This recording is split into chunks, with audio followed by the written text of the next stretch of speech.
Here is proof, and if you have young people at home, bring them in for this, because this is going to be proof that even the smartest kids can be clueless on social media.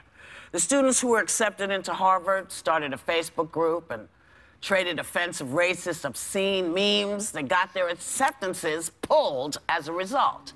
Now, you would think they were bright kids, but why didn't they realize that these things will come back and bite you in the behind? My problem Everyone wasn't is the looking social at it. media, though. It was that they thought these things. Like, it wasn't even that they posted them. I just think they're revealers of character. And to me, when you think of the kids you're sending off, I'd be mortified if my child partook in any of these activities. And I think it's Harvard's right to do this as a private institution, because now they are associating and putting their brand on these children.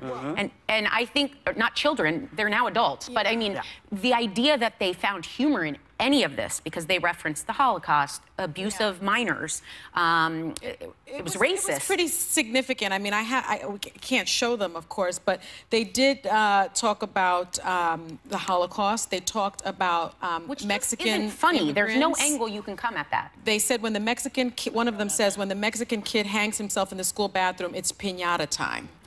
So things of that, nasty things like that. But this meme thing is going on. Apparently, this is going on with a lot of Ivy League schools. They have these meme Facebook. A lot of schools. A lot of schools. A lot of schools. This is going on. Yes, they are going on. Outdo each other. But the argument that I'm hearing, and I discussed this on GMA this morning, this topic, that this is a freedom of speech issue. Why shouldn't they be allowed to trade this kind of information? But then they pay for the consequences. But there are consequences. And what's interesting, Harvard said, and some of the parents are sort of fighting back and saying, listen, they were on a private Facebook page.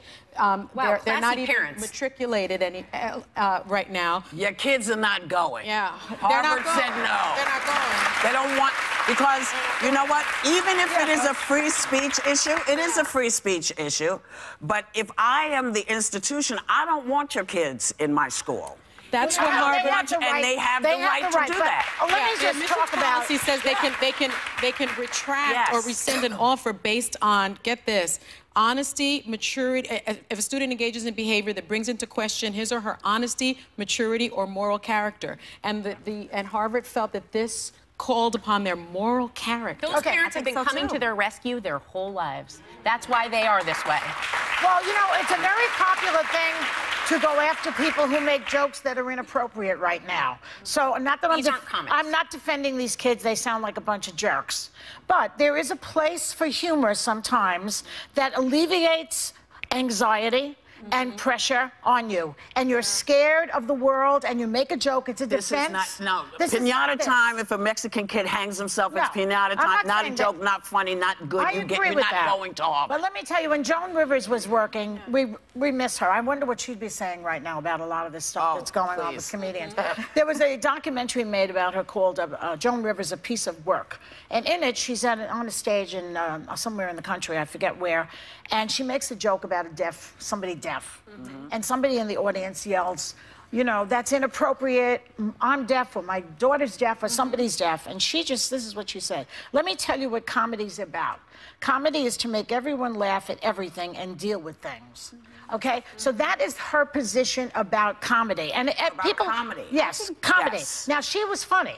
Yeah. So she got away with a lot of things that were considered PI. I love Joan Rivers. She's one of my favorite, and I happen to agree with you on comedy, but one thing I do love about her is that she owned responsibility in that game, so that if she said something, no one's saying these kids at Harvard can't say it. She never apologized. She owned it. Never. She didn't apologize. No. She said, whatever consequences I bear. This is my brand. And say that word again. Say that word again. She owned it? No. Brand? Consequence. Oh, consequence. Yes. You can do anything. You can say anything. You can do anything. You have free speech rights. You have all of that. But it does not mean that other people are going to respond the way you want them to. Kathy Griffin has discovered this. Bill Maher has discovered this. Piers Morgan is...